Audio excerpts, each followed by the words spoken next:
Bisa buka ChatGPT-nya.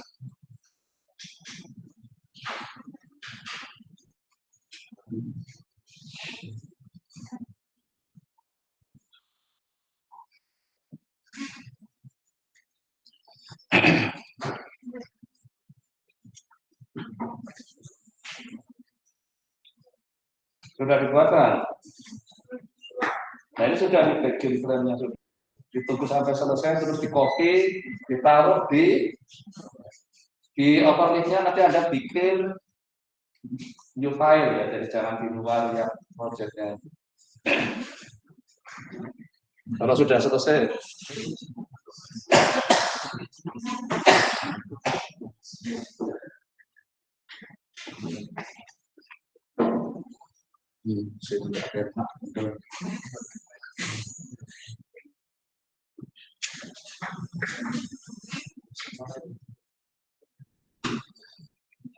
Nah, semua silakan lakukan yang sama supaya dapat slide semua. Nanti setelah itu lihat slide-nya memang sudah. Ya, sementara daruratnya seperti itu aja. Ini belum selesai nih. Oh, ini gimana? Itu di copy, terus ada masuk propertinya lagi. Gimana? Enggak, yang tugas mingguan kan enggak jual. Yang tugas mingguan jangan masuk ke UTS. Oh, nanti kasih kita bantuan lagi ChatGPT berkali UTS-nya.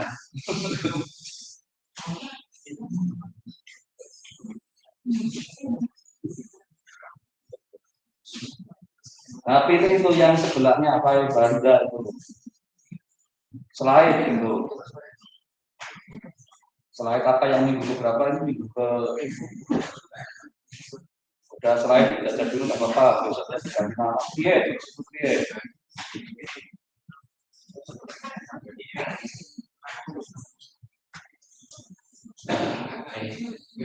Nah, terus ditaruh di situ. Nah, dan di compile.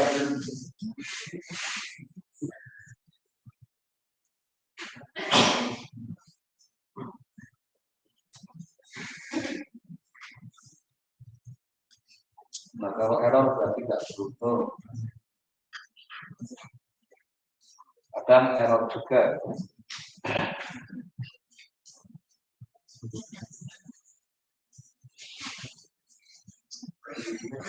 Oh, kayaknya ini tipenya bukan coba kata sudah yang atasnya benar-benar sudah. Oke, sudah benar ya, sudah kelasnya sudah. Ini compile-nya belum? Ya, oke, masih loading. Oke, ya. Nah, ini error. Ini masuk nggak beruntung. Mintalah diperbaiki. Oke, yang lainnya sudah siap?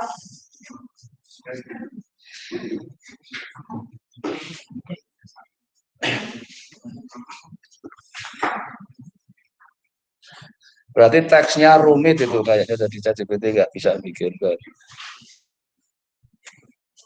Oke, saya pilihkan yang lain dulu. Anda sambil berusaha.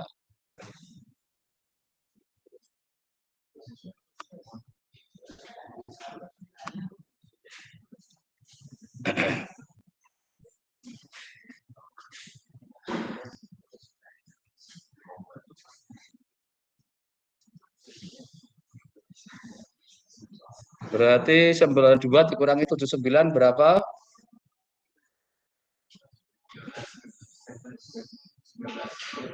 13. Kok lama yang hitung gitu? Enggak tanya ChatGPT. Nanti nomor berapa? 13.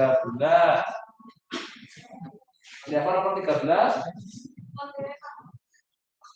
Sudah jadi belum slide-nya? Oh, ini ChatGPT-nya enggak pada pintar-pintar. ChatGPT harus sering biasa komunikasi biar tambah pintar ya. Karena masing-masing akun beda.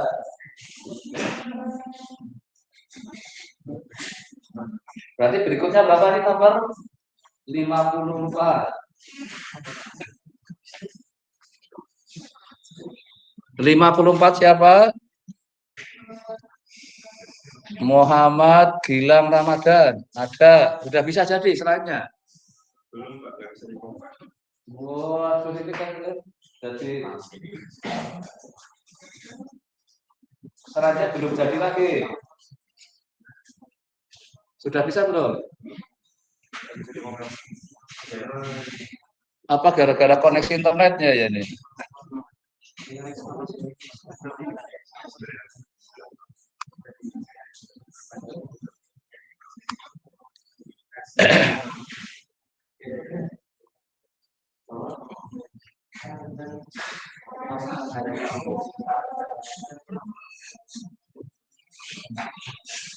Nomor 24.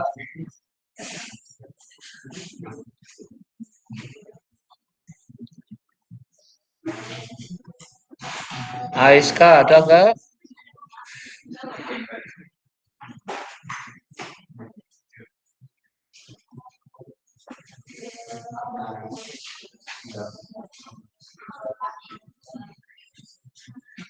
Gimana?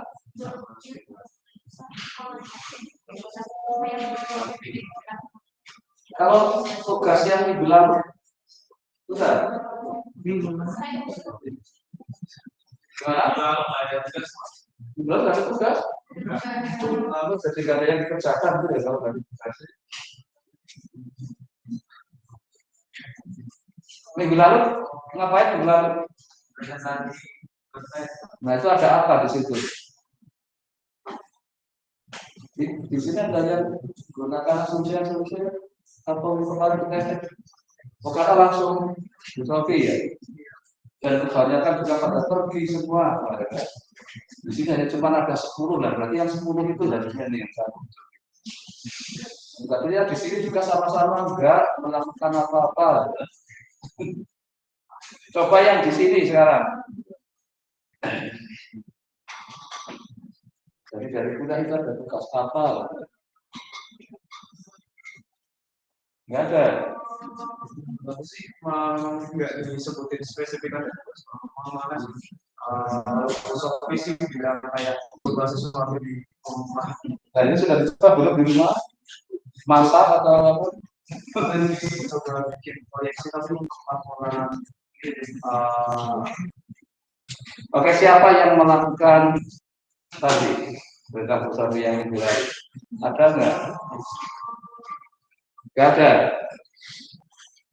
Ya udah, yang ini hanya untuk uji coba slide. Jadi saya ingin lihat, oke, tugas yang manapun nggak apa-apa. Berarti besok harus spesifik, tugasnya harus disebut. Jadi kalau enggak,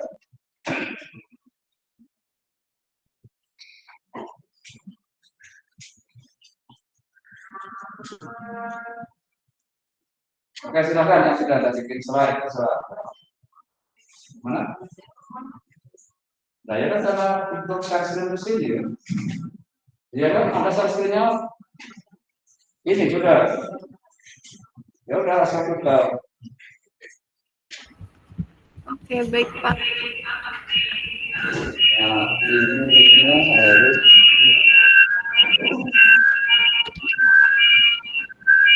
coba mic-nya dimatikan kira-kira mungkin ada baiknya agak ke depan supaya masuk ke mic yang bisa ya. Karena kalau enggak terus feedback kayak gitu.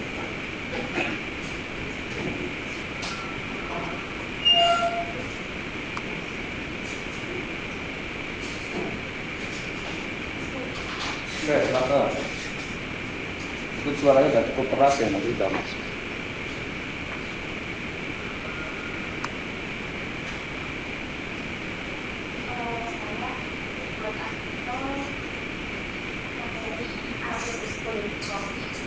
Di perusahaan asuransi di PT Support yang sudah dirumuskan. Kemudian tujuan analisis risiko ini adalah untuk mengidentifikasi risiko utama, menentukan risiko dan diversifikasinya, kemudian maupun indikator evaluasi bencana untuk menilai terhadap sampai. Dan kemudian kalau Oh ya, enggak oke. Oke.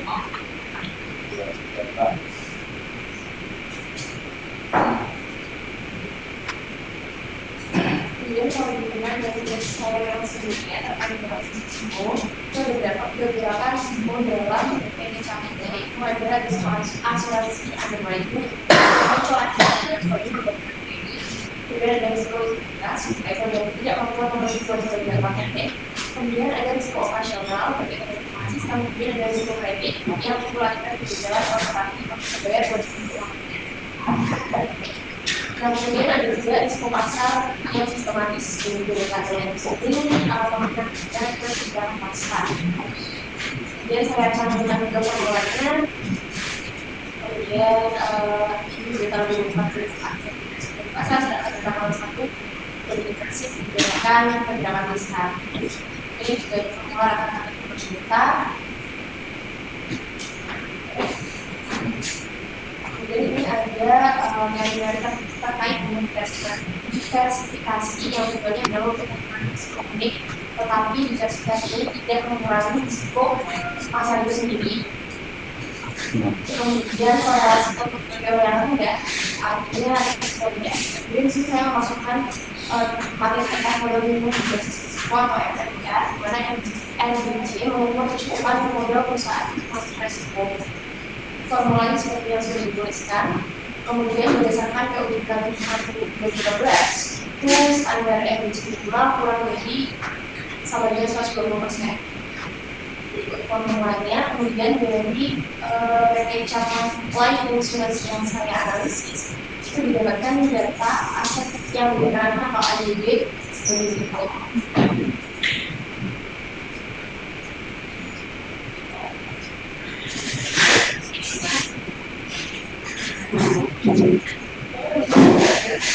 Nah, ini juga yang di lainnya juga cuma bagian aja. Kemudian ada data keuangan dari laporan keuangannya PT Cabang Indonesia berikut yang sudah dilakukan. Kemudian di situ risiko asuransinya itu ditemukan sebesar 64.285 juta atau 65,9% dari total atau dari mobilitas risiko. Kemudian risiko asuransi itu dari aset mendominasi kewajiban pada laporan keuangan. Risiko asuransi merupakan risiko utama dari PT Cabang Indonesia. Kemudian dari risiko investasi pasarnya ini saya dulu menggunakan channel investment. Jadi bukan di sini nilai perkiraan risiko 3,9%. Kemudian saya cari rata-rata portofolionya HP yang menghasilkan nilai sebesar 0,8%. Ini menggunakan filter yang saya cari di Google. Maka didapatkan sebuah bahwa dari Life Insurance ini menunjukkan bahwa perusahaan relatif defensif terhadap fluktuasi pasar sejalan dengan kebutuhan industri asuransi untuk stabilitas dan stabilitas perpajakan. Kemudian ini berdasarkan pada dokumen yang saya baca itu RBC dari PT Cabang Insurance adalah sebesar 221,1% yang artinya perusahaan memiliki modal 1,91 kali lipat dari kewajiban modal risikonya. Ini jauh di atas standar BPS 120 tadi, yang berarti sama sekali secara solidaritas ya. Kemudian tingkat probabilitasnya adalah sekitar 4,5%. Mencapai 58,9 dengan margin profitabilitas 4,6%. Dari pendapatan premi yang mana setiap objek 100 premi yang merupakan menghasilkan laba komprehensif sekitar sebesar 4%. Kemudian keberlanjutan profit sangat bergantung pada kontribusi hasil investasi yang mencapai 120.890 miliar, jauh melebihi laba bisnis years. Dari sini dari analisis yang saya lakukan didapatkan beberapa kesimpulan. Yang pertama, risiko utama perusahaan adalah risiko asuransi atau underwriting dengan persentase 65,9%. Jadi total modal risiko. Kemudian risiko investasi dengan return on investment sebesar 3,93% dengan dekatan imbangnya adalah 0,86 yang artinya lebih defensif dibandingkan dengan risiko pasar. Kemudian Kemudian nilai ABC ini menandakan kondisi keuangan perusahaan yang sehat, ada fasilitas bermanfaat yang membayar modal untuk mempersiapkan potensi bisnis dan risiko. Perusahaan masih mencari peluang positif dan posisi perusahaan masih stabil dalam dan kemudian saat. Itu Bapak. Oke, kalau kemarin untuk melihat BPJS bisa nggak? Nah, cara yang sama kan biasa Pak, perusahaan kita. Nah, benar kalau Anda lihat untuk BPJS, bisa nggak bisa coba kalau kita. Kira-kira apa yang harus dilakukan kalau ada yang masih perlu diinfo perusahaan hanya semua sudah bagus.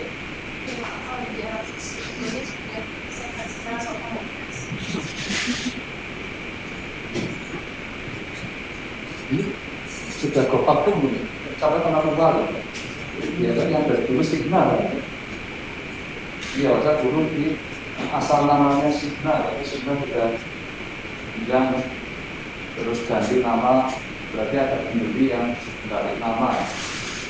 Jadi sempat pernah mengalami, jadi harganya murah dibeli investor, akhirnya dinaikkan sekarang harga lebih. Kalau investasinya di mana aja bisa kelihatan ini. Tidak, jadi dia kemana jadi yang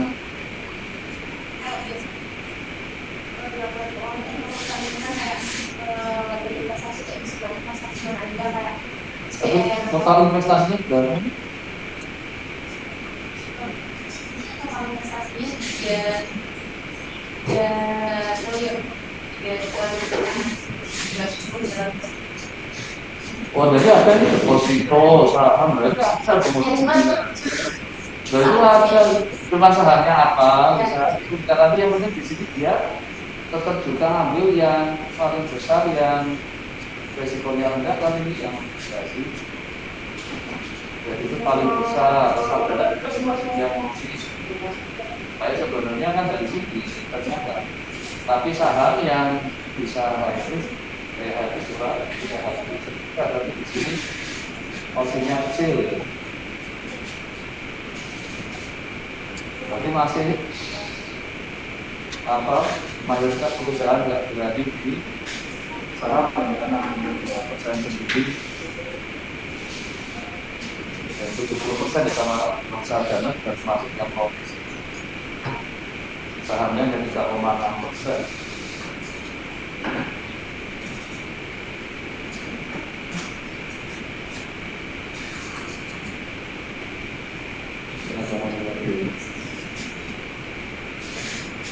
Kalau value perusahaannya bisa dihitung kan pakai lihat di perusahaan ini. Hanya di baik-baik saja tapi kira-kira kalau mau go publik akhirnya harus dihargai dengan apa? IPO namanya itu kan harus ada saham dana apa. Nah itulah yang kalau Anda tadi ambil yang perusahaan yang sudah go publik nanti bisa lihat jadi apa ya kayak sekarang foto misalnya kan bisa kemana tapi sekarang dia ngomong sudah untung nah gitu. Jadi langsung kemarin sahamnya terus bergerak naik dan ngomong untung tapi masih tipis karena masih tidak percaya itu pasar. Nah itu yang artinya kalau apa perusahaan itu dilihat kalau yang sudah publik itu mudah dengan dia sahamnya perusahaannya kayak beda yang paling saya dulu satu kritik lagi ya saran itu saya kira yang memang perusahaan yang kalau itu dia adalah perusahaan sudah misalkan itu seperti sekarang sudah kayaknya belum bisa lagi sudah di 82 misalnya tapi sayangnya ini karena tidak bisa dilihat secara yang paling mudah sebenarnya adalah di saham. Nah kalau dengan yang kemarin BPK ada nggak yang untuk mengukur pakai apa? Ini aja yang mengatakan jadi baik-baik saja.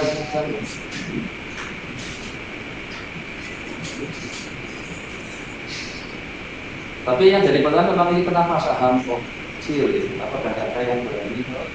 Hampir semua perusahaan cari aman. Padahal sebenarnya kalau bisa dikelola dengan baik, saham sebenarnya bisa karena ada dividen. yang menyebabkan itu seperti income yang lumayan besar, waktu nggak harus konteksnya dari jual beli, tapi yang penting dari nyari ditaruh di saham, tapi yang jadi perusahaan yang fundamentalnya bagus kan otomatis akan masih memberi return lebih bagus ya. Tapi kalau usahanya hanya 3,6% tandingnya. Karena kalau seperti obligasi kan paling ngasih 6%, lagi. Oke, saya kira udah. Ini slide-nya ada buatnya gimana? LGBT itu tulisannya.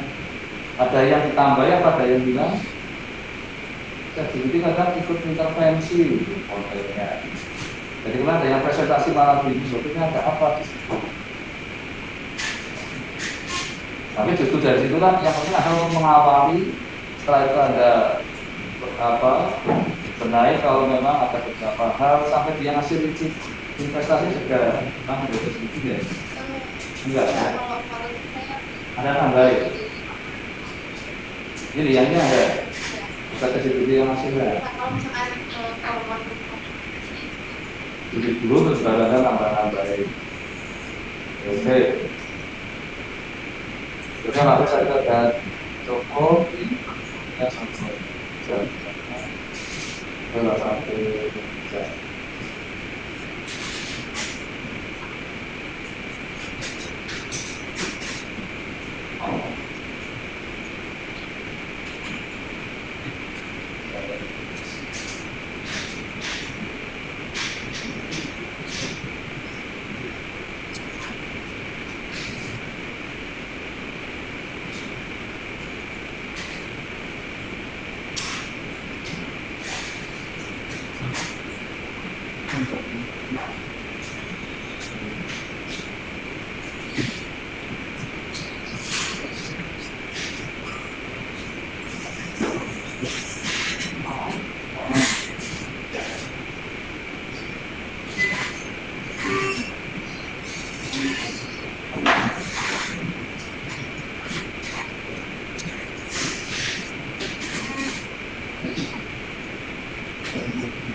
nomor 20 siapa lagi? Danita ada. Oke, silakan Anda ke depan di bawah laptopnya supaya suaranya bisa masuk.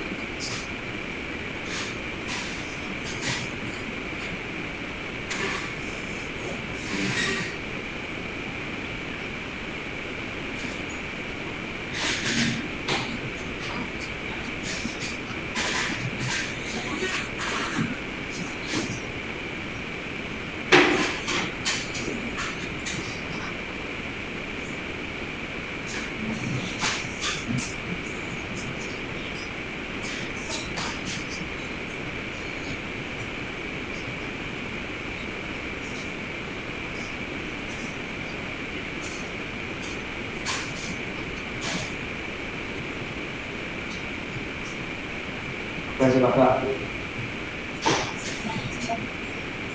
Oke.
Masih belum bisa masuk.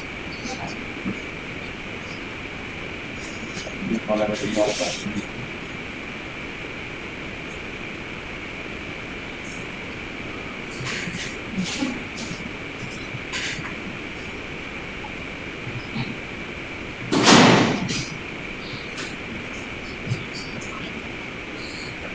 Dari biasa.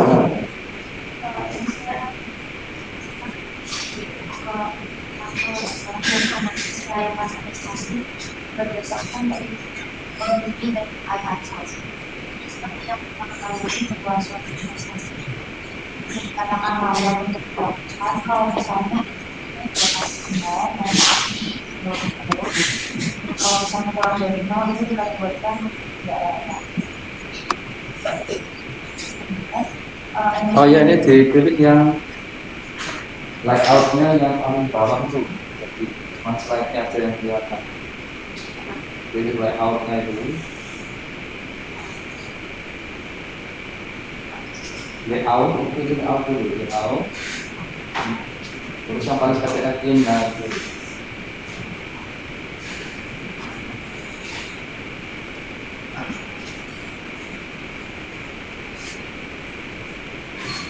Oke, udah.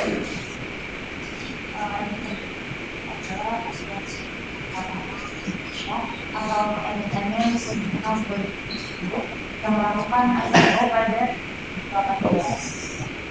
Kemudian simulasi investasi dilakukan dengan disimulasikan bahwa satu wasakan itu diberikan dan bisa harga 124 harga 105 juta kalau luar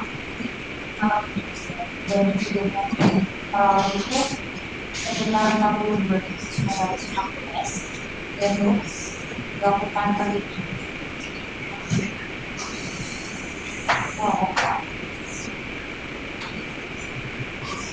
dan didapatkan bahwa ada pertambahan selama 82% yang minus 26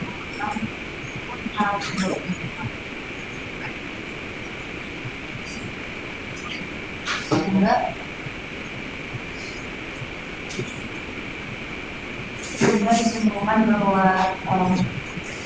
untuk tetap diskon 10% ada 20% dikategorikan sebagai investasi yang tidak layak. Juga tahu bahwa ada jualnya karena lebih rendah dari harga beli maka jadi capital loss. Yang disebutkan pada tadinya adalah loss yang terjadi pada orang lain. Ini ada ngambil tahunnya pengamatan. Itu 2002 itu. Posisinya sekarang kalau ambil Garuda sama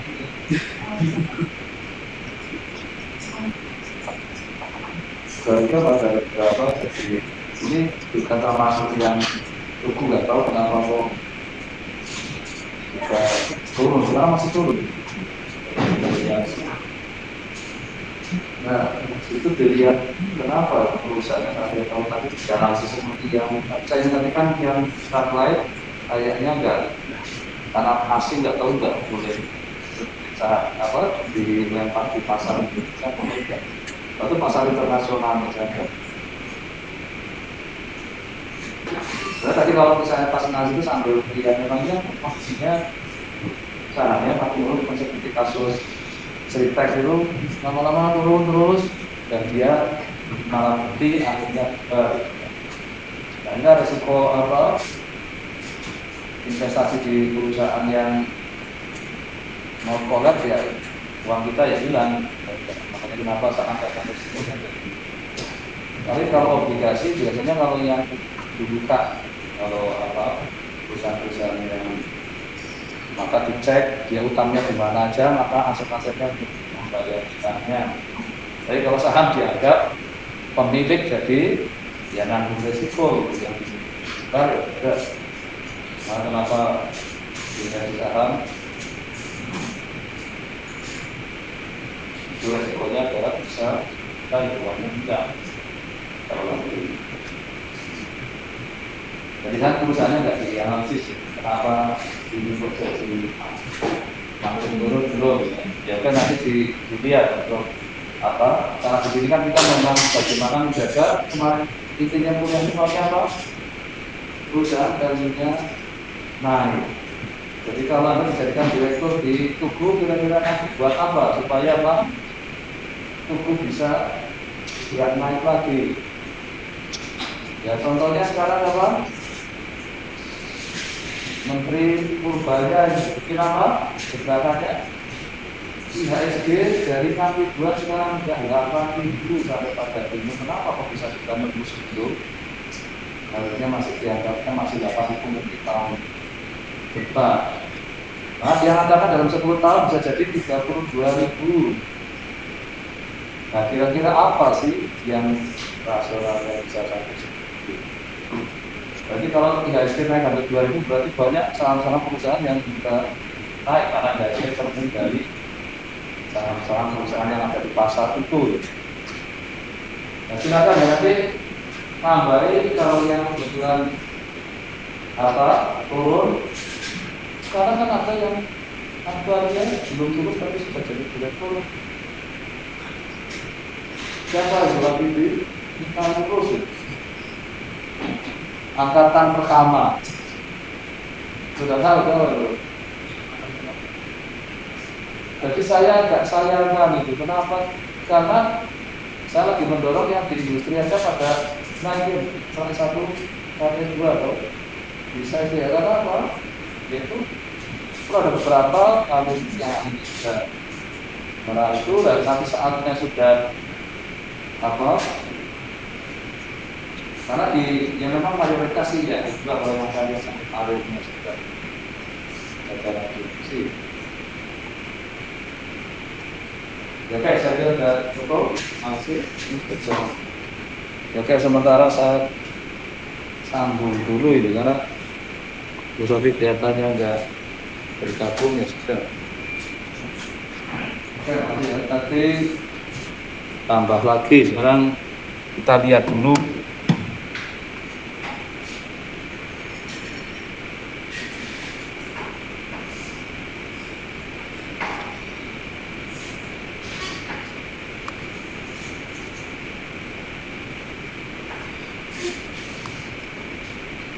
Tadi saya sudah lupa.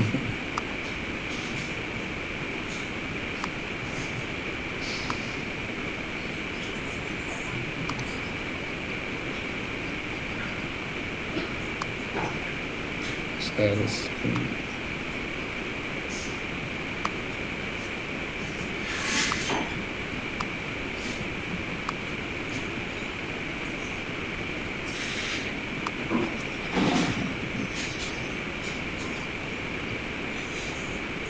Oke, jadi di kemarin kelihatannya yang bab 6-7 sudah belum ya kemarin ini. Yang capital budgeting kayaknya kemarin sudah ya. Ya market efisien. Karena nanti kita masih ada ini terus sampai yang corporate financing and valuation-nya. Maka dari sini nanti kelihatan terus akhirnya di perjalanan berikutnya tentang konsep tentang opsi. Sebenarnya juga nanti ketemu di yang di apa? Berinvestasi juga ketemu di manajemen risiko juga ketemu ada beberapa hal yang ini masa kategori untuk konteks apa? Sering disebut sebagai derivatif dari saham bisa diberikan derivatifnya adalah option nanti yang di bagian. Tapi mungkin yang berarti kalau yang 7 belum mungkin hari ini saya masih ke yang walaupun tadi saya pikir sudah yang minggu ini ya 89 ini masih minggu ke-9 ya. Iya ya. Berarti masih di yang 6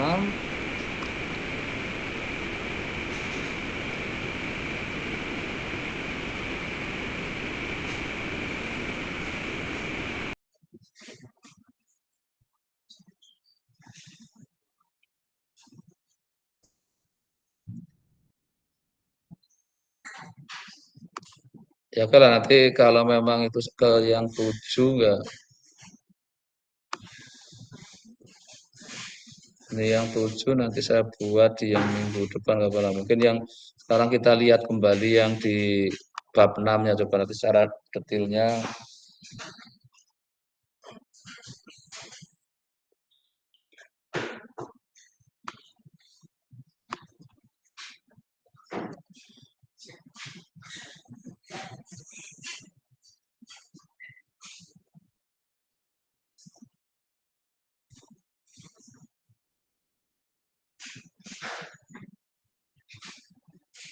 Kalau kemarin ini sudah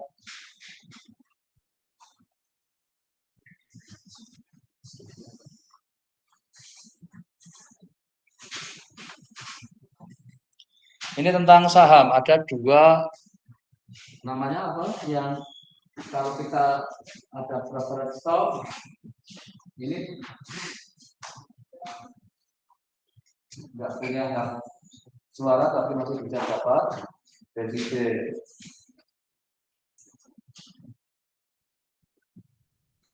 Tapi yang punya hak suara pun ini saya pernah nyoba dalam mata kertas padahal saatnya sahamnya cuma berapa lot.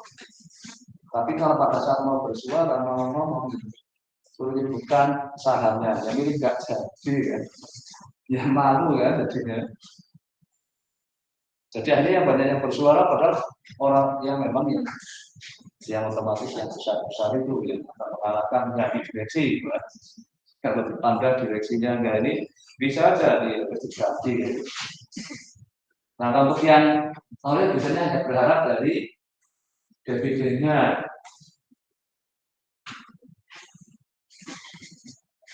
Nah kira-kira gunakan untuk rumus ini keperluan apa?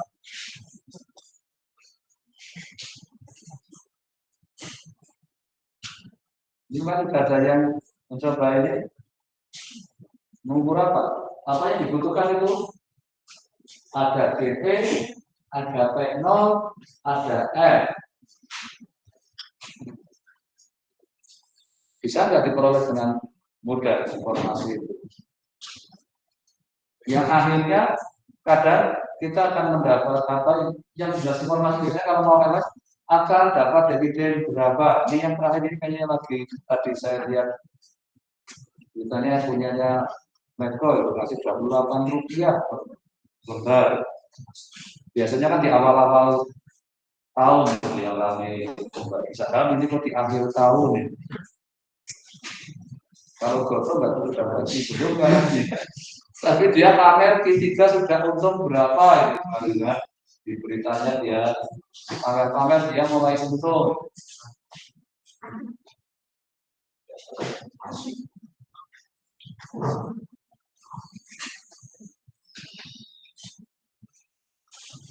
Itu berarti ukur apa ini kalau kita lihat dari rumus ini? Dividennya dibagi P0 harga bersih penerbitan dikurangi biaya pelatih perusahaan. Itu yang diberikan sebagai cost of reference.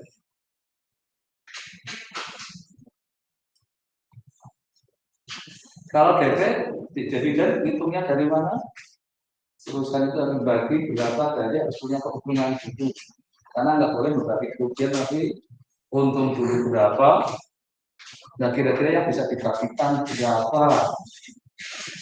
Maka ada yang kecil sekali karena mungkin untuk mau untuk membahas perusahaannya lagi dulu. Jadi kalau yang BACC sudah ya, jangan jadi. Jadi hanya untuk melihat lagi. Nah inilah yang akhirnya kita untuk dari tadi untuk kita akan menghitung yang kemarin sudah menghitung aja. Jadi ada berapa komponen, tapi kan ada perhatikan rumus ini ya. Ditambah, makanya sering katakan sebenarnya nggak usah sekolah susah-susah, matematikanya nggak usah tinggi-tinggi, karena cuma adanya apa? Tambah, kurang, bagi kali. Ngapain sekolah tinggi-tinggi? Apakah perlu integral? Nah, inilah yang menyebabkan di kemarin sebenarnya sempat di waktu situasi ekonomi harga ini, itu kalau saya Bu Sri Mulyani yang sempat mengatakan secara ekonomi kayaknya mulai nggak jalan. Gara-gara kemarin fenomena apa? Trump jadi presiden langsung bikin banyak hal orang sulit melakukan kontrol. Bursa efek banyak yang kena dampak. Nah sekarang kalau kita perhatikan hitungan ini, apa kira-kira nanti betul-betul bisa mencerminkan kondisi bursanya. Jadi kalau kita lihat rumusnya ini, kira-kira berasal dari mana ini diperolehnya jadi kontak-kontak seperti itu. Ada nggak riwayat matematiknya, riwayat statistiknya? Ada pakai statistik di sini? Hanya nggak gabung di situ, nggak ada apa? Kira-kira ada kelihatan riwayatnya enggak? Bagaimana kalau itu dipahami? Nah, ini yang menyebabkan beberapa sekarang ukuran-ukuran mungkin mulai harus diperhatikan apakah memang ini bisa nanti untuk salah satunya tadi perusahaan yang kondisinya itu bukan yang dicurigai perusahaan apa itu yang sahamnya sekarang lagi melejit BRPT dari 800-an sekarang 3.000 berapa ya? Nah makanya kemarin Menteri Keuangan Purbaya mengatakan apa? Yang namanya saat gorengan itu gorengnya di mana? Ini BRPT yang kemana begitu? Karena dari lihat di ini ya, dapat sampai 3 sekarang sudah 3.500. Maka ya udah terlanjur juga mungkin jadinya satu bisa sampai setinggi itu. Jadi di Indonesia banyak hal yang kayaknya kurang-kurang. Jadi gimana cara untuk melihat bahwa akhirnya perusahaan itu kok kenapa saham bisa menuju ke itu ada apa?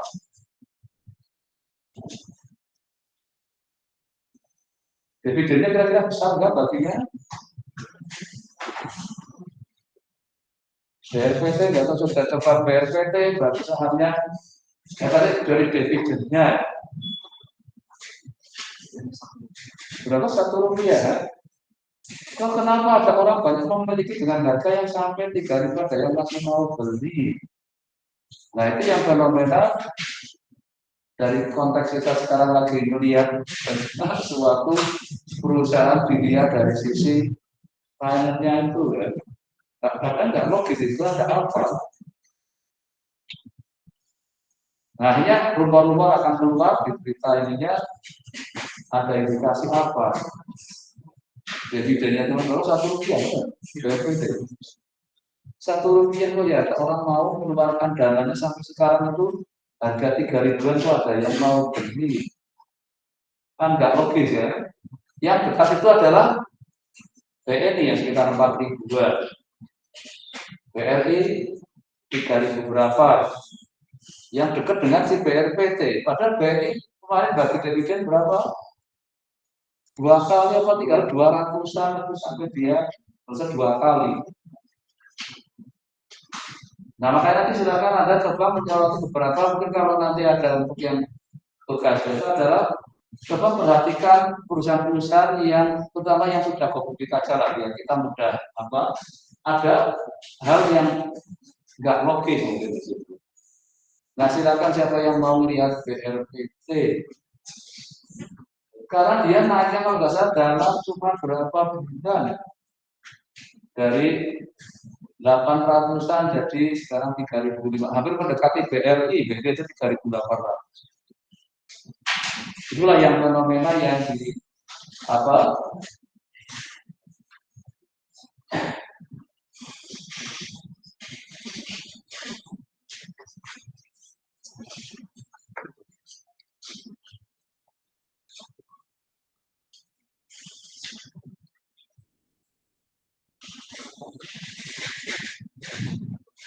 Nah sekarang misalnya kita perhatikan beberapa tadi dengan ukuran tadi WC, terus sekarang ada lagi untuk melihat bagaimana, karena apapun sebenarnya dalam konteks kayak tadi kita mau urusan dengan dari suatu perusahaan yang ingin dilihat apa sih? Yang paling mudah kalau lihat dari sahamnya.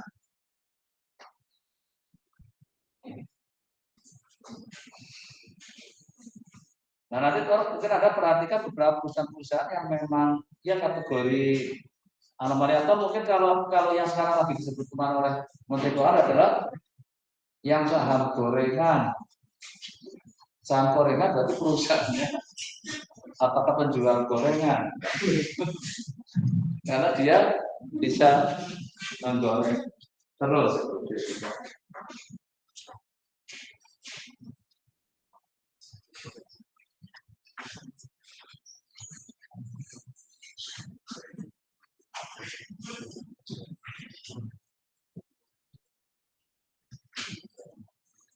Oh, tadi yang sudah nyoba menggunakan menghitung NPV tadi ya, yang dapat negatif, jadi yang tugu ya.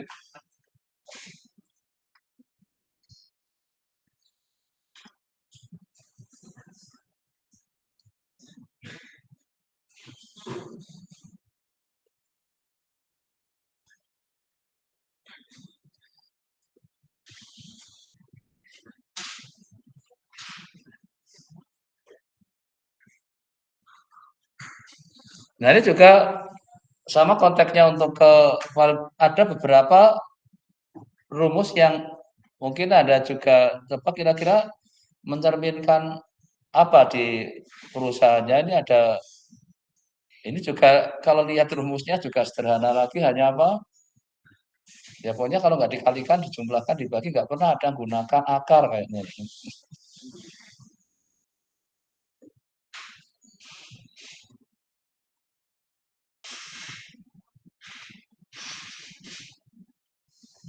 Yang akhirnya adalah kita ingin melihat perusahaan. Nah, ini yang memang mungkin masih sedikit, kadang kalau kita istilahnya apa itu, kalau perusahaan dijual ya itu ya.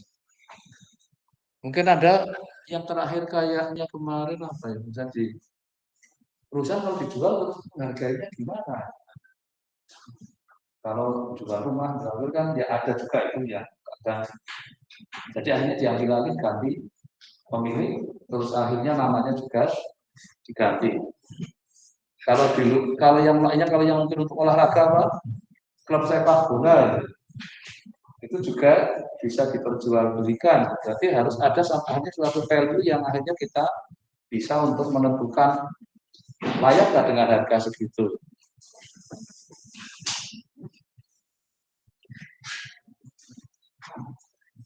Kalau melalui sudah go publik sahamnya, asal kita beli semua sahamnya, ada yang jual, dibeli semua, lama-lama jadi pemilik pemegang mayoritas, otomatis punya hak suara yang besar yang menentukan sampai jajaran direksinya. Diganti kalau memang menyebabkan perusahaan nggak tumbuh itu.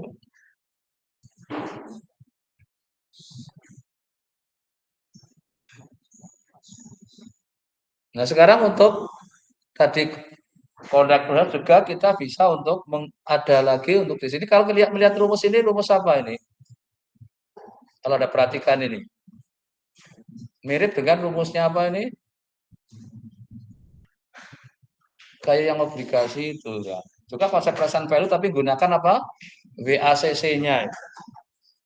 Jadi kalau kita gunakan yang rumusnya obligasi apa? Itu ada ada indikasi. Tapi di yang dari WACC tadi digunakan untuk kita melihat apa? Nilai perusahaannya. Apakah ini sebagai dasar untuk kita kalau jual beli perusahaan? Wah, perusahaan ini mau saya beli gitu.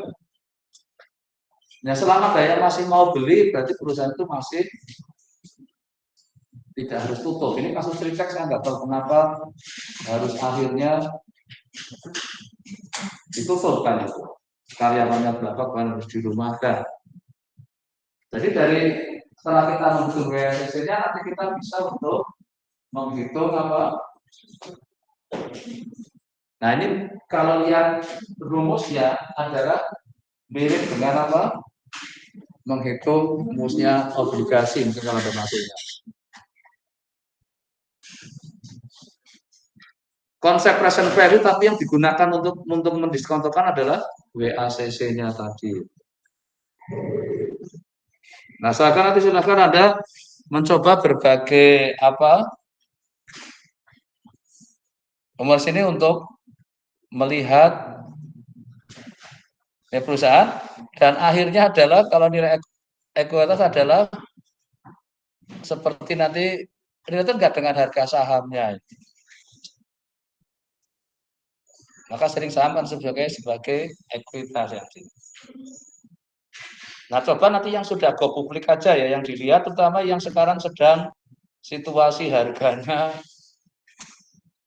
Mungkin kalau ada yang mau ambil itu yang menarik adalah sekarang BRP itu masa Barito Pasifik ya. Itu apa masih bergerak di kehutanan apa ya? Apa? Holdingnya Raya Pangestu itu kan ya. Ya kayak Astra lah itu ASII tapi kan banyak di bawah apa holdingnya kan itu. Tapi Astra Agro bisa nerbitin saham sendiri walaupun masih grupnya Astra kan itu.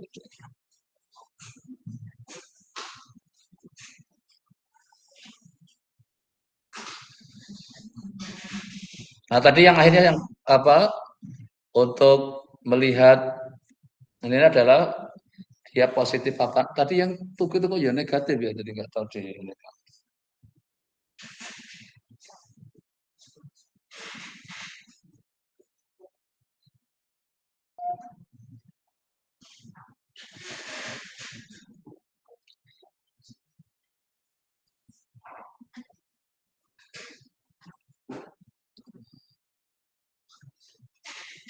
Nah, nanti kalau ini kan angka itu mungkin Anda ambil dari yang real aja, silakan mungkin tapi itu tadi coba ambil pilih perusahaan-perusahaan yang syukur yang sedang lagi ada apa?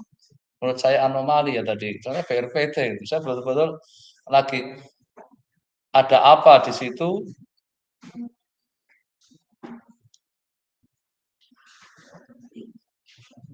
Tapi kalau seperti yang stabil itu ya BCA sahamnya relatif nggak terlalu apa.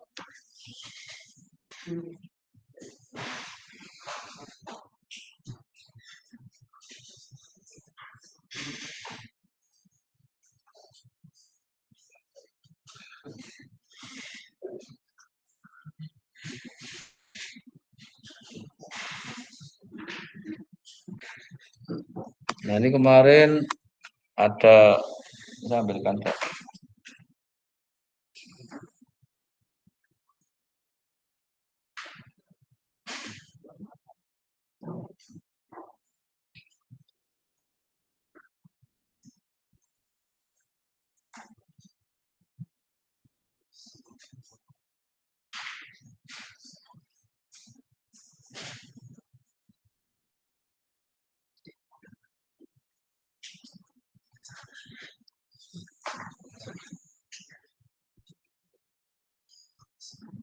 Nah, ini karena gunakan apa?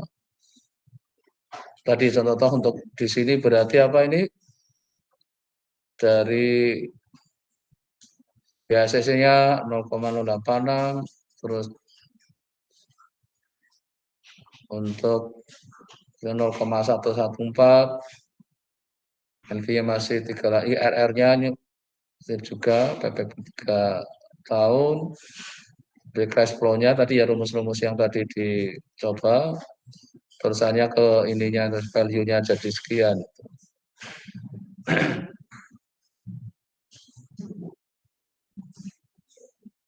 Nah, ini dilihat dengan gambar yang NPV-nya jadi jika makin naik dia kan NPV kan memang tergantung dari diskon rate-nya kan.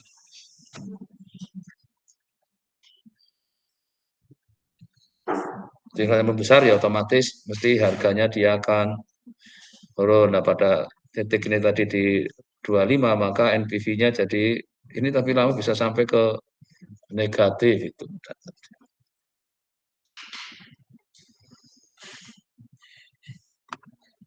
Oke, sekarang saya ingin untuk ya maklumat ini tapi untuk tambahan yang di bab NAT-nya tentang market efisiennya. Nah, itu tadi sempat saya ini kan enggak untuk komputasinya.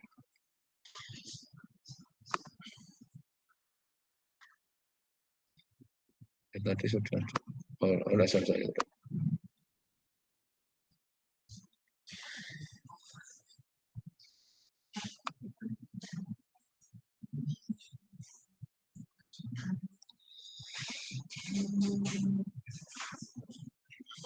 Nah, ini untuk yang di bab, walaupun nanti ini untuk yang kan enggak untuk tentang pasar efisien. Anda pernah ketemu istilah pasar efisien di kuliah apa berarti? Yang makan ekonomi itu di tentang pasar efisien.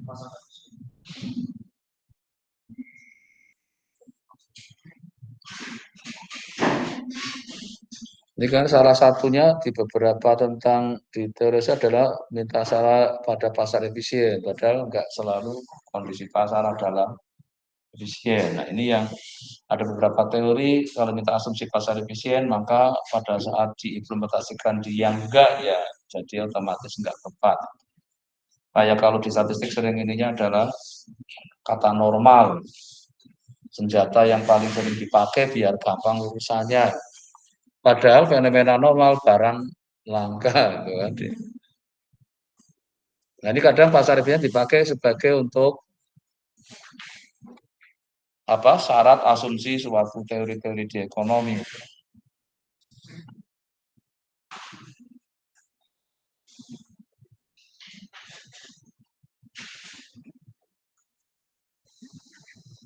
Ini yang berat bahwa harga adalah mengekspresikan apa?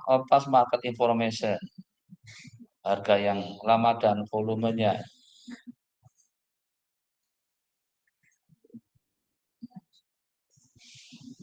Nah, tadi untuk melihat apa?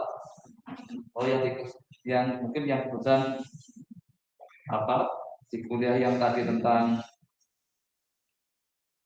dari investasi adalah kita ingin melihat kalau yang paling senang kalau Anda memforecast saham pakai apa?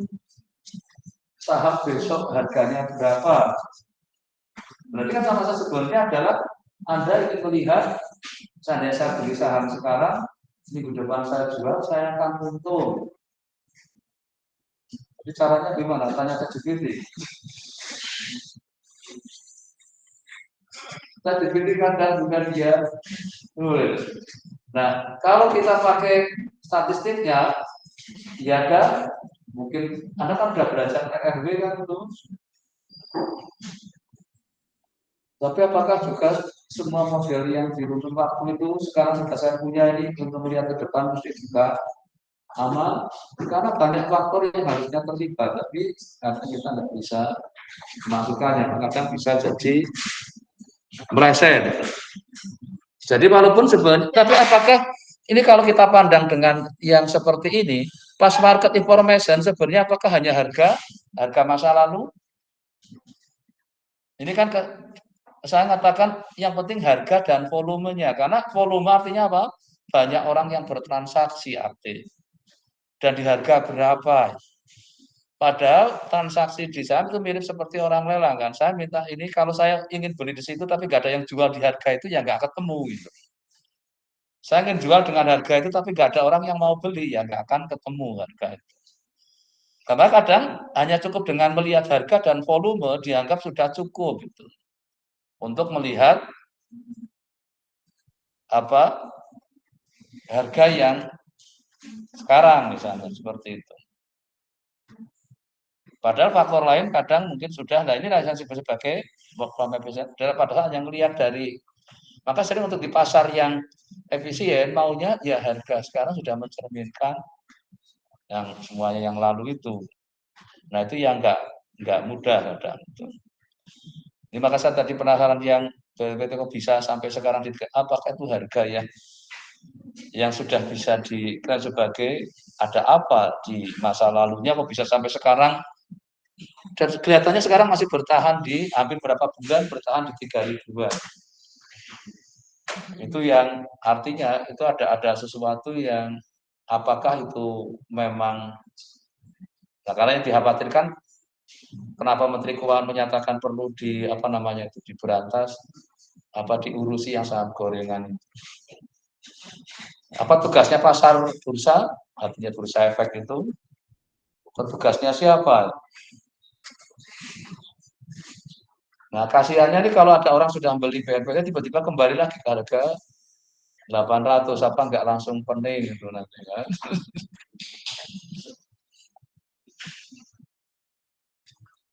Nah, inilah yang saya disebut sebagai technical analysis apa?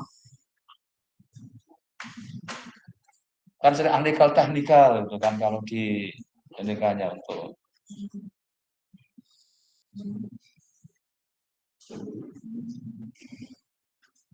nah ini yang kalau kita untuk melihat itu ini gunakan apa kalau adalah time seriesnya kan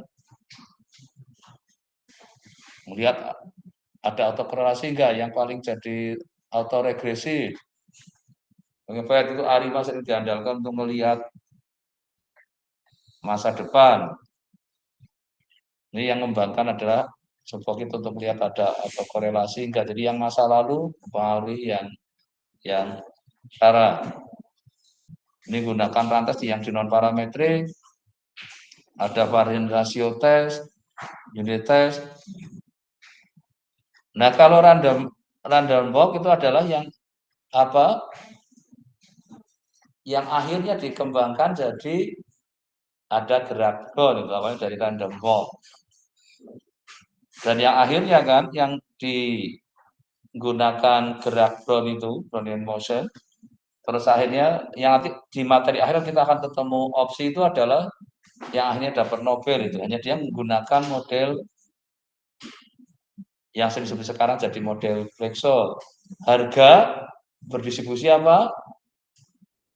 Di Black-Scholes itu harga saham dianggap berdistribusi apa?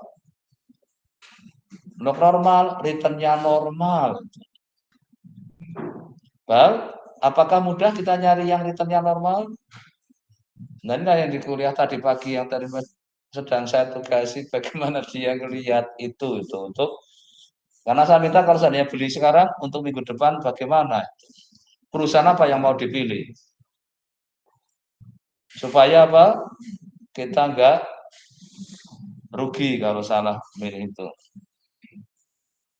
Ini yang sampel atau correlation. Rumusnya seperti itu. Nah, sekarang kalau tadi yang weak formnya kalau sudah semi strong. Kalau tadi hanya apa? Pas information-nya. Nah, ini sudah lebih banyak hal dilibatkan. Maka dikatakan ada apa? Non-secular, non-secular. Nah, ini yang kalau yang di sini sudah kemarin kan sempat apa? Harga saham sempat merah gara-gara apa? Trump sama mulai muncul. Makanya fenomena Indonesia yang sampai sekarang juga masih taruh adalah fenomena Menteri Keuangan yang diganti. Dengan cepatnya berarti saham, nah saham-saham yang akhirnya kena dampak positif itu, yang naik itu saham apa aja. Nah, nanti silakan ada nanti memilih untuk yang tugas minggu depan. Syaratkan ada, apakah ada memilih perusahaan yang kena dampak berbahaya efek?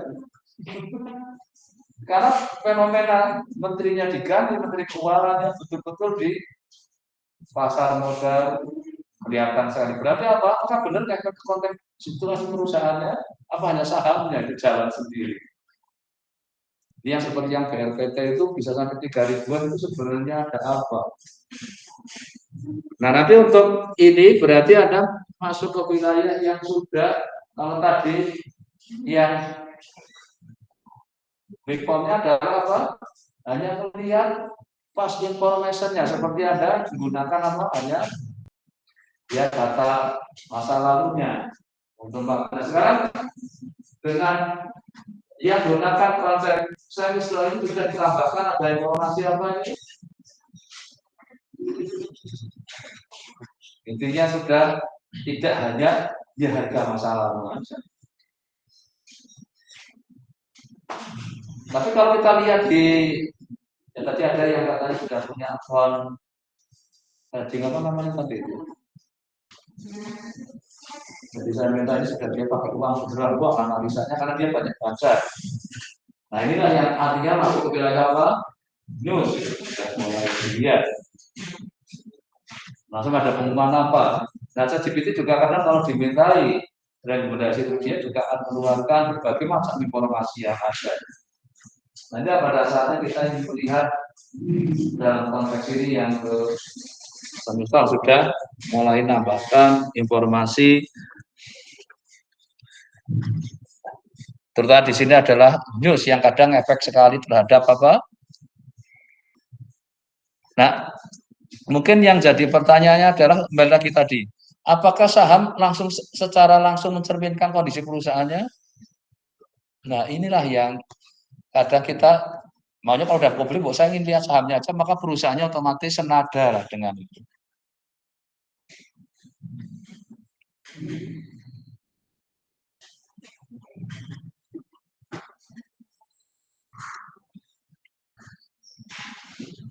Nah, ini implikasinya jadi apa ini?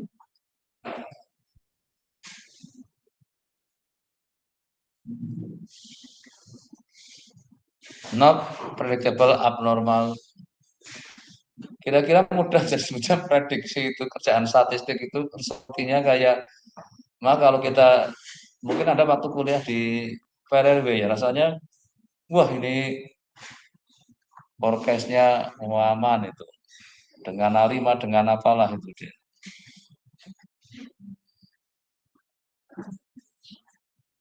Berarti abnormal return kalau untuk BRPT berarti ada enggak itu? Itu kalau nggak salah mungkin ada lihat coba BRPT itu menarik dari yang sekian bulan terakhir. Coba saya bukakan Yahoo-nya aja coba ini. Yahoo Finance. Ini menarik untuk diperhatikan. Finance Yahoo.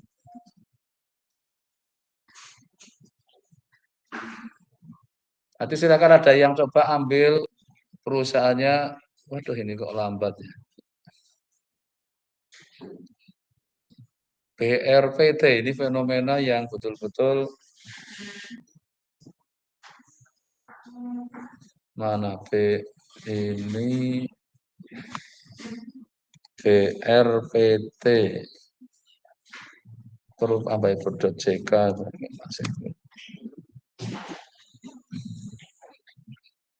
kok ya lambat ya saya.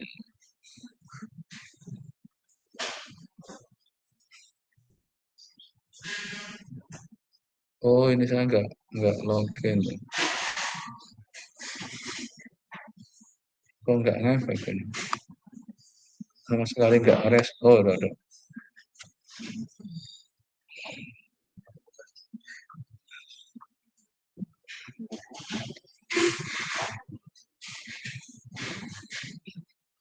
Jadi saya minta BRPT kok enggak mau.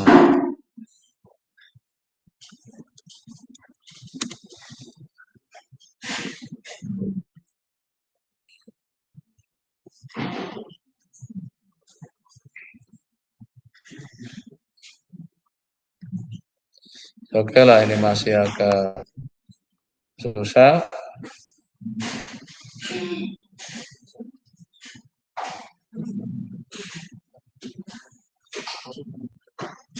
Nah sekarang yang strong form untuk efisiensi tambahan apa di situ ada ininya apa itu? including insider information. Gampang nggak dapat insider information? Ya, nah kita dapatnya yang paling lemah tadi kayaknya. Kalau kita dapat yang ini berarti kita dapat informasi di saya juga apa. Ini salah satunya yang tadi kalau nanti Anda bisa dapat yang tahun ini, kalau tadi masih tadinya kita hanya lihat harga aja itu yang paling lemah. Udah naik nambah informasi. Ini sering kalau dalam konteks modeling itu time series with exogen tadi sudah. Anda dapat nggak dulu di kuliah penuntun waktu? Jadi time series-nya ditambah ada faktor X-nya. Hanya belum ya. Jadi Anda silakan dirikan time series with exogen.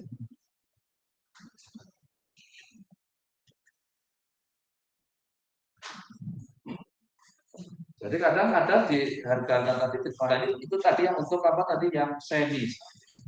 Nah kalau yang ini sebenarnya juga salah masukkan aspek yang di dalamnya seperti apa dalam modelnya. Karena sama-sama kita mau memilihkan, menghargai, tapi juga semua informasi public and private. Betapa kita miliki ini semua, maka kemungkinan kita akan memprediksinya lebih akurat akan makin. Waktu main untuk waktu, Anda sering ini kan masih kadang apa errornya masih tinggi. Nah dengan ditambah berbagai informasi, maka sekarang yang dikembangkan ini sekarang saya pakai juga untuk bimbingan di sini kan adalah memasukkan tapi di kuliah yang ini di saya kemarin sudah mulai saya minta untuk melihat gunakan tambahan faktor X-nya. Nah nanti silakan Anda kalau memang silakan di searching itu jadi time series with exogen supaya kita dimasukkan exogennya apa X-nya ya tadi yang hanya apa informasi luar yang publik tambah yang private bisa masuk semua kira-kira kita bisa memilihkan harganya mesti lebih ya akurasinya lebih tinggi.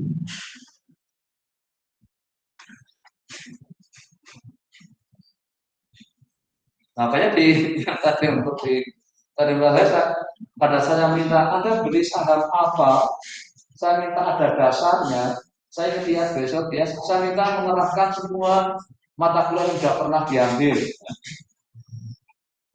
Kalau dari investasi semester berapa? Semester 5. Berarti sudah punya 4 semester di depannya kan?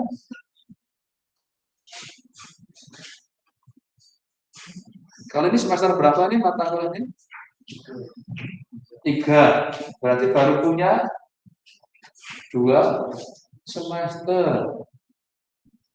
Karena ini kalau ditaruhnya di semester 5 atau ini mungkin akan lebih ada untuk bermain-main yang tadi ini weak, semi, sampai strong bisa kelihatan sudah lebih apa? Ya dalam bentuk model ini kan di ini untuk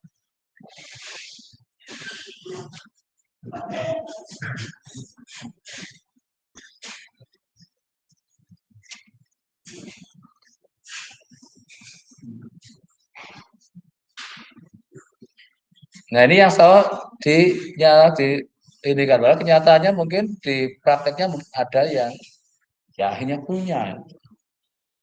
Tapi kan nggak semua orang bisa sampai ke level yang private tadi. Lebih banyak yang mainnya di wilayah yang tadi yang paling atas ya. Maka saya kemarin untuk yang dari minggu lalu saya tugasi itu dari 3 sampel masa saya minta presentasi. 1 saham saya wajibkan ternyata negatif. Tapi dia milih sendiri nambah 1 ada yang negatif ketemu negatif. Jadi akhirnya apa? Ya rugi gitu. Terus yang ada lagi tadi 1 lagi dapat apa? Negatif tapi yang satunya positif. Tapi untuk bobotnya lebih besar yang positif masih selamat. Tapi yang satu ambil 3 aset, 1 positif, 2 negatif. Tapi yang bobot yang besar yang negatif. Nah, saya kan hanya mengandalkan dari yang tadi di informasi yang paling atas untuk.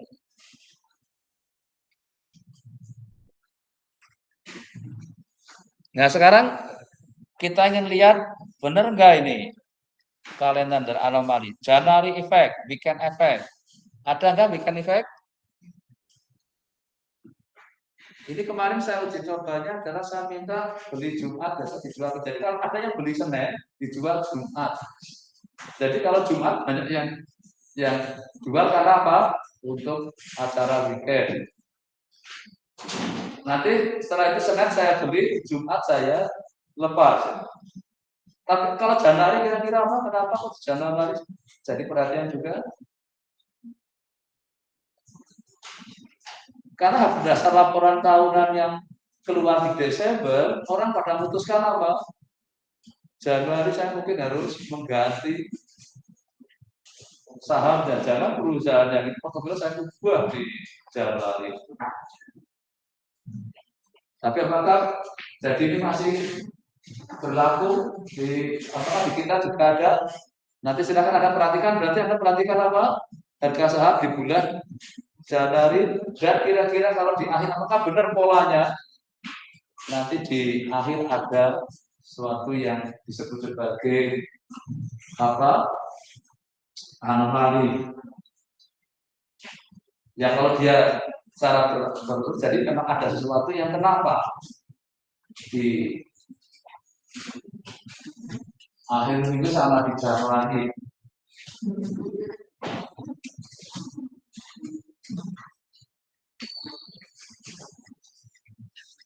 Size effect.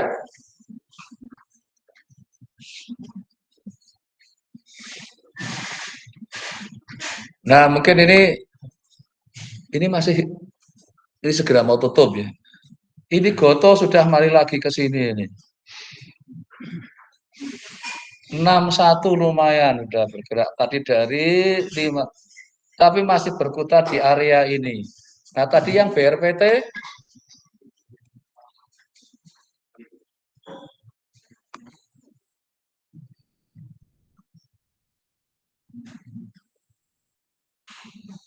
ini kelihatannya harusnya masih buka ya tadi saya karena tutupnya kalau ini Jumat ini ya. Jadi tadi mendadak kalau BRPT enggak coba kalau BC apa ini sudah tutup ya. Nah ini BRPT 3.400 ini yang dari running tag aja mungkin ini yang hijau berapa ini lagi hari ini apa? Hijau ini sampai di 8 ribuan sudah menembus target yang ada.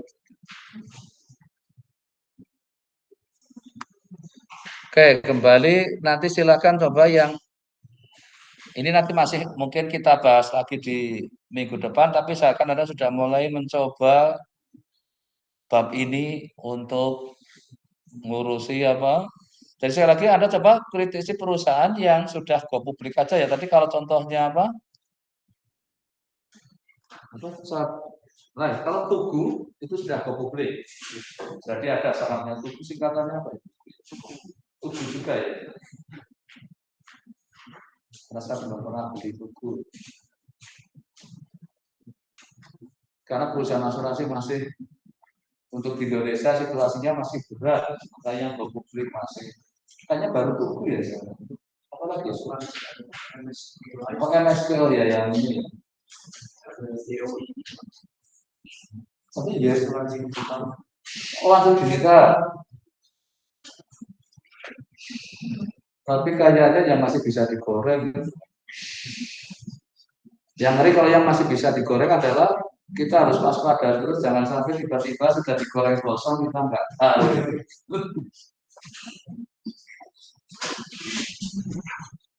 Ya nanti silakan ya, karena ada atau coba lihat yang perusahaan asuransi tapi yang sudah go publik ya, supaya kita sekalian melihat dari sisi apa Hanya harga yang kita dapat dari waktu ke waktu kayak tadi yang kita ingin lihat dari posisi big formnya. Nanti dilihat kalau namanya ada dari efek, weekend efek, size effect, value effect.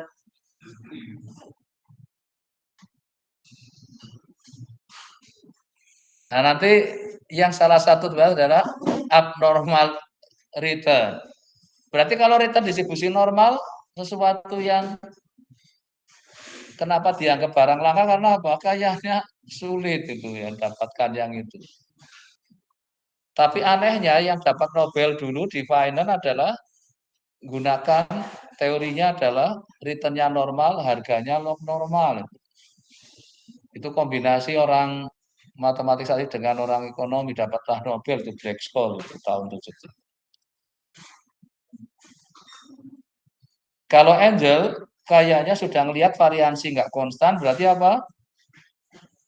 Dia ternyata adalah variabilitasnya berubah seiring waktu itu. Tidak bisa dipandang sebagai konstan seperti di kuliah runtun waktu ya. Anda dapat apa variansinya konstan kan Arima itu? Yang Box-Jenkin itu.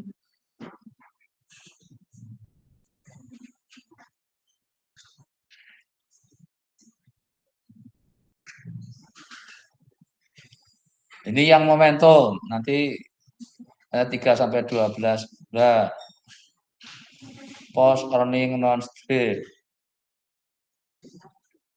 Price drift after earning surprise. Ekspresinya ada risk base-nya, behavioral bias-nya, limit to arbitrasenya. Oh ya, ada berapa yang di teori itu butuhkan no arbitrase kondisi kan, jadi asumsi tidak ada arbitrase atau spekulasi di situ.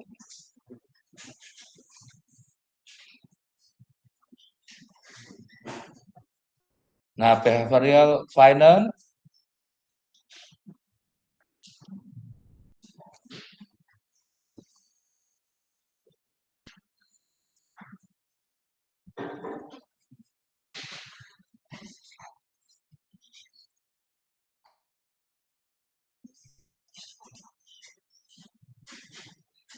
aspek fisiologis kayaknya sering disebut ya kondisi fisiologis terus ada investor not fully rasional. Kira-kira benar nggak di sini? Investor. Nah, tapi bahayanya Anda kalau besok jadi manajer investasi, ini yang Anda kan tempat kerjanya termasuk daerah berbahaya ya. Karena apa? Gajinya besar, tapi resikonya besar. Maka siaplah menabung kalau suatu saat terpaksa harus masuk penjara. Berapa? Yang di sektor keuangan yang sudah pada kena itu? Yang jiwasraya itu kena Dasindo. Nah, mungkin Anda lihat beritanya. Nah, artinya apa? Keputusan-keputusan yang dibuat bisa menimbulkan apa? Dianggap melakukan pelanggaran. Padahal, nah apalagi di sini konteks misalnya sebagai Anda sebagai manajer investasi kan ada yang akan mengalokasikan suatu investasi. Di perusahaan nanti ada bagian itu yang mengurusi kayak tadi. Oh, kenapa sahamnya cuma 3%, jadi obligasi yang lebih besar, mesti ada kepentingan atau juga perusahaannya bikin aturan. Nah, biasanya yang milik pemerintah kayak BPJS itu dibatasi sekian persen harus ini maksimal. Tapi kalau obligasi nggak ada batas maksimal, malah minimal. Tapi kalau saham maksimal. Nanti silakan Anda lihat. Oh, ya kemarin dari Bu Sofi ya. Ngasih aturan-aturan yang berkaitan. Nah, coba Anda perhatikan. Memang kemarin kan setelah kuliah sudah jadi masih diskusi tentang risikonya tinggi. Karena Bu Sofi kan sebelumnya di SDCP di bagian. Terus sekarang dia di Jadi risiko ada. Iya, kemarin yang ngasih yang usaha itu ya, ngasih apa bahwa ini lihat bagaimana peraturan itu dan kalau itu dilanggar kena yang akan di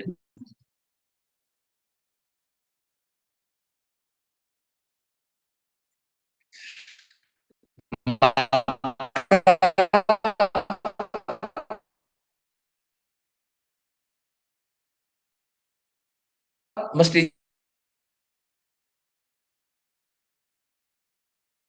rame-rame juga ikutin.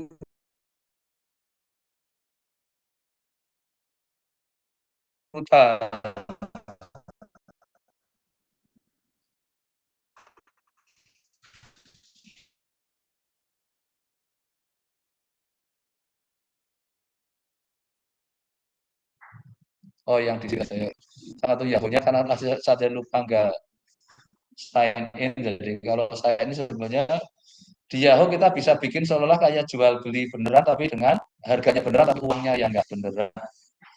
Nah kalau ini harus uangnya beneran. Kita nggak bisa beli tanpa uang kalau yang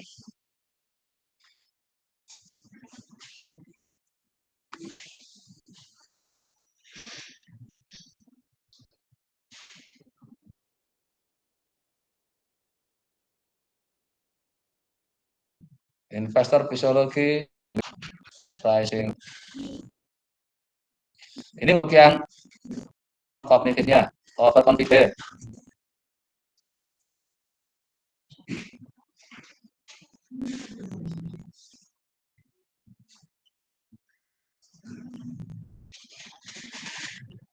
Investor overact, underact, controlling on initial value or prior when updating belief, mental accounting, treating money differently depending on its source and intensity. Tentang treating money. Limit to arbitrasenya